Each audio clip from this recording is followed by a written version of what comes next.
अस्सलाम वालेकुम फ्रेंड्स। आज एक दोस्त ने फरमाइश की है, बड़े अच्छे दोस्त हैं मेरे, बड़े ही जो है नफीस इंसान। उन्होंने आज हुक्म फरमाया है जी आपने हाकम साहब की दो रुबाइयाँ हैं वो सुनानी है आपने, तो आपकी नज़र करता हूँ, मोहब्बत से समाज फरमाएँ।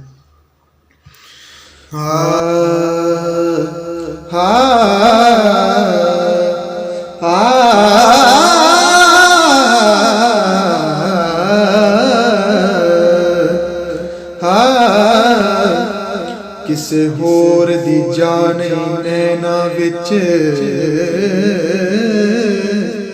सरकार दी जलवा गाए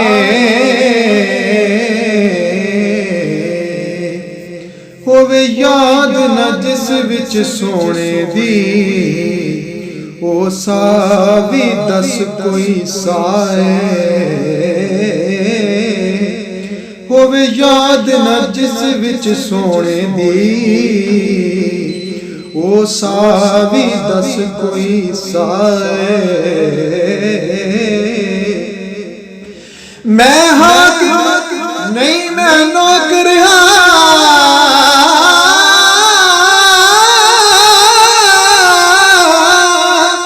मेरे तन मन दा शाए ओ देख निकले एहो हसरत शौक ते चाए ओदे कदम होवन मेरी जिंद निकले एहो हसरत शौक ते चाए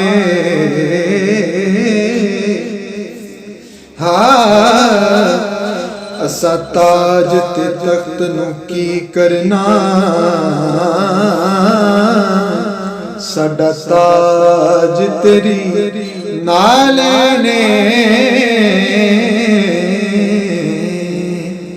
ए कमली वाले महबूबा तेरी याद दिले दा चैने तू हाकिम हर एक हाकिम दा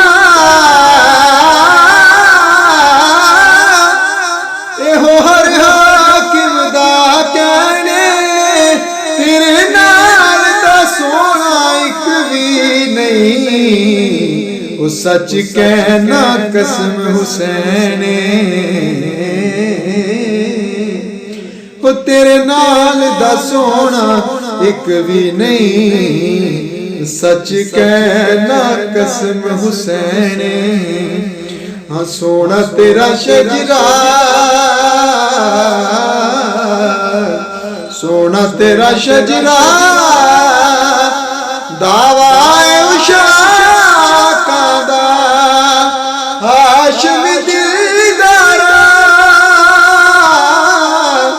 हाशम दिलदारा तू लाले पाका दा सोना तेरा शजरा सोना तेरा शजरा रब करम कमाए ने करम करम कमाए ने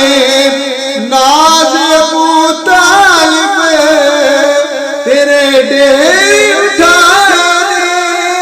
आक तेरे डेरे उठाए सोना तेरा शजरा सोना तेरा शजरा तेरे दर्ज था कोई नहीं आका तेरे दर्ज था कोई नहीं बाप विलासानी तेरी माँ जी माँ कोई नहीं आका तेरी माँ जी माँ कोई नहीं सोना तेरा शजरा सोना तेरा शजरा दावा उशाका दा हाशम दिलदारा हाशम दिलदारा तू लाले पाका दा तेरा शजरा, सोना तेरा शजरा, सोना तेरा शजरा।